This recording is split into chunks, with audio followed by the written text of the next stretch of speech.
let me first initially turn to some reaction to this to Senator Leahy, Congressman Cotton, two members of Congress. Senator, do you think the administration is getting closer to providing lethal aid to the opposition in Syria? I do, and I think that Andrea's analysis is very correct. Now, keep in mind the Israelis were using weapons that have been supplied by the United States, some of our F-16s and others. They, of course, have enormous prowess with those weapons, highly trained, but very sophisticated weapons. I think the fact that they're able to go in there shows that perhaps the Russian-supplied air defense systems are not as good as were said. Our problem in who to supply is that some of these groups are strong Islamists, al-Qaeda and others, and we've seen, like in Libya and Egypt and elsewhere, the Islamists tend to get the upper hand if they get in there. But we have given hundreds of millions of dollars in refugee aid. We've given anti-aircraft equipment to Turkey. And the idea of getting weapons in, if we know the right people to get them, my guess is we'll give them to them. Congressman, what would you like to see the president do at this point? Well, I hope that Senator Leahy is correct that we are moving closer towards arming the reform-minded pro-Western rebels. This is something that should have been done many months ago, something that Secretary of State Hillary Clinton, Secretary of Defense Leon Panetta, Chairman of the Joint Chiefs Martin Dempsey, CIA Director David Petraeus all proposed last year, according to Wall Street Journal reporting, and the president refused to do.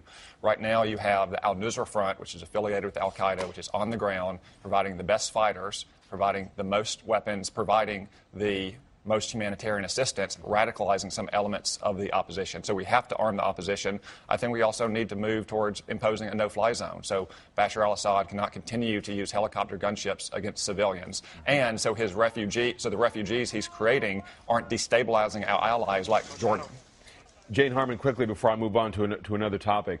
The reporting this morning is striking. I mean, it underscores why this issue of the red line is so difficult for the president, because the U.S. does not want a troop presence in Syria. Well, the U.S. doesn't want boots on the ground, and I think there's no chance we will have boots on the ground. I have been, for some time, for arming the opposition we trust. But this is very complicated. Andrea hinted at this, too.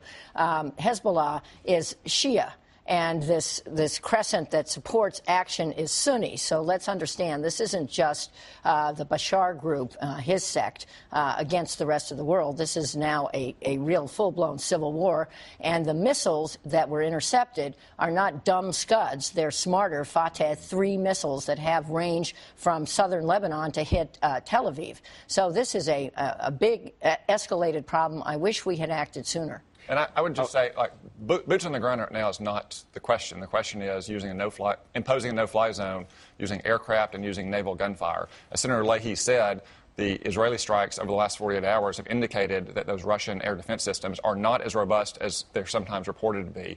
We can stop Bashar al-Assad from killing his own people, and we can stop some of the worst violence in Syria if we use aircraft. I want to move on. I want to bring Mayor Giuliani in here, and I want to widen this out. Hold on a second. I want to widen this out a little bit, because I think there's the broader topic that we're broaching here about national security, about our personal freedoms in America coming out of the Boston bombing, is in part ongoing concern about terrorism. The graphic this week in the Wall Street Journal about that growing al-Qaeda threat, even a couple of years now after Osama bin Laden is killed, looking in North Africa, in the Persian Gulf states, where you either have al-Qaeda with a safe haven or indeed more activity. And it leads to what happened last 9/11 in Benghazi and the ongoing questions about what the United States knew about that, what the administration knew, did they do enough to stop it? And now new hearings coming up, new details being reported on, Mr. Mayor. Is there something here that somehow gets to why we're more vulnerable now and whether the administration has done enough in your estimation? Well, I don't know. That has to be investigated. I think it would be wise if the administration would kind of ratchet up its focus on this, because I think that since the capture of bin Laden, there's been a kind of sense that al-Qaeda's on the run, the threat is less.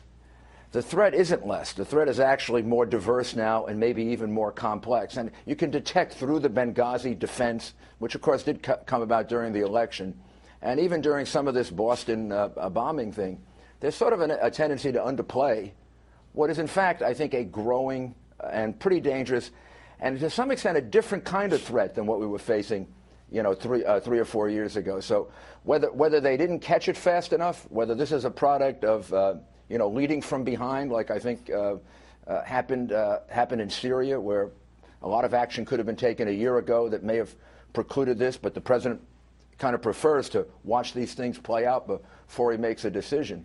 I think they'd be well advised to get a lot more proactive now because things are really heating up. Senator Leahy, is there a there when it comes to Benghazi? Are there questions that have to be answered that reflect on how vulnerable we are and what we're doing about it? There are questions should be asked. I know that I chair a committee that handles the State Department's budget. We put in extra money, a great deal of extra money for but we're warning security. I mean, that's what we're hearing about is going to come out. Let me finish, and that was blocked by the House. They said they didn't want to spend the money. Whether that would have made a difference or not, I don't know. Should we look at Benghazi? Yes. But keep in mind that's just one place. We should look at our security throughout our embassies because they will always be easy targets. If you can attack an embassy, no matter where it is, you attack the United States of America. And the symbolism is almost as great as what they knocked out. They didn't destroy any part of America's capability, as tragic as it was in going to Benghazi. But the symbolism was enormous, and that's what they were aiming for. Were warnings ignored on Benghazi, Congressman, in your judgment? I think that there are cables before the Benghazi attacks that suggest that the people in Tripoli and in Benghazi knew that they were going to be facing a potential attack. Steve Hayes' reporting over the weekend shows that the CIA was aware during the attack happening, certainly before Susan Rice went on the Sunday talk shows the Sunday after the attacks, that these were al-Qaeda-affiliated operatives. And then during the attacks, the president has said that he issued a directive and there was no follow-up on the directive. He didn't go to the White House security room, and he didn't follow up to see if that directive had been pursued.